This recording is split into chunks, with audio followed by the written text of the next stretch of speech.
Bonjour à tous, on se retrouve en ce mardi 9 janvier voilà, pour faire les 5 infos sur le Real Madrid. Et on va tout d'abord commencer par les tirages au sort de la Coupe du Roi. Du coup, maintenant, nous savons quel est notre adversaire pour les huitièmes de finale. Et voilà, sans surprise, on tombe quand même sur du lourd. Et du coup, le Real va rencontrer l'Atlético de Madrid et ça va être un déplacement. À savoir que ça se joue sur un match. Donc, on jouera ce match de huitième de finale à l'Atlético de Madrid. Et si on regarde aussi les autres adversaires, voilà, on peut voir que Barcelone voilà, s'en sort bien.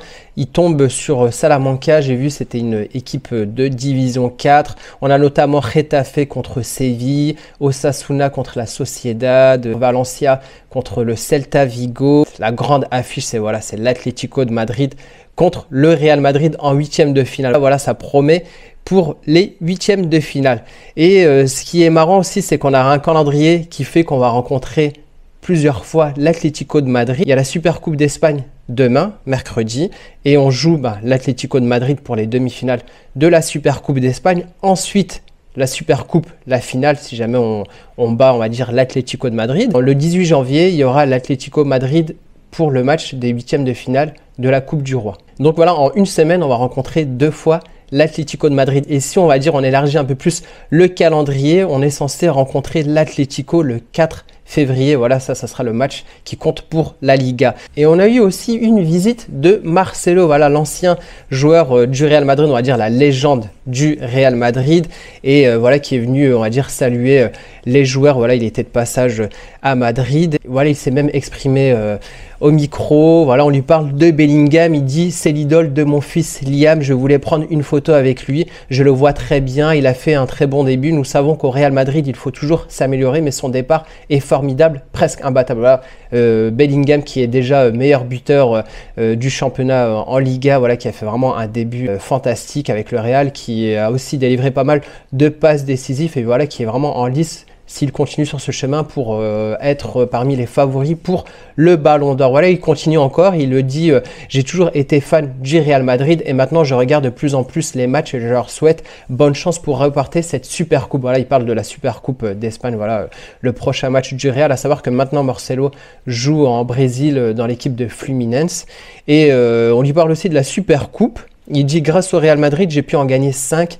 Jouer pour le Real Madrid a toujours été merveilleux. J'ai joué la Coupe du Monde des clubs en Arabie Saoudite avec Fluminense. Je viens de parler aux joueurs et je le vois très motivé pour ce tournoi. Voilà, lui qui joue maintenant au Brésil et qui a rencontré, qui a perdu malheureusement pour lui cette finale de Super Coupe des clubs contre City. Alors en tout cas, ça fait toujours plaisir de revoir un peu d'anciennes légendes du Real Madrid. En plus, on va dire, encourager l'équipe actuelle pour leur prochain match. Prochain match, on connaît maintenant la liste des convoqués. Là, en tout cas, c'est un effectif un peu plus étoffé que contre le match de Arandina. Voilà, on a vu que Carlo Ancelotti avait laissé plusieurs hommes au repos, tous ceux qui étaient revenus, on va dire, de blessures. C'était notamment le cas de Vinicius et de Tchouaméni. Bon, on aura quand même des gens qui ne seront pas là. Courtois, Militao et on va dire plus récemment Lucas Vazquez qui s'est aussi blessé et je crois qu'il est indisponible environ pour 3 semaines. Donc dans les gardiens, on retrouve Lunin, Kepa, Fran, voilà, c'est un classique. En défense, on a Carvajal, Nacho, Fran Garcia, Rudiger, Ferland Mendy, Carrillo et Tobias, voilà. Étant donné qu'on a pas mal de blessés au niveau défensif, il faut quand même faire appel à des joueurs de la Castilla.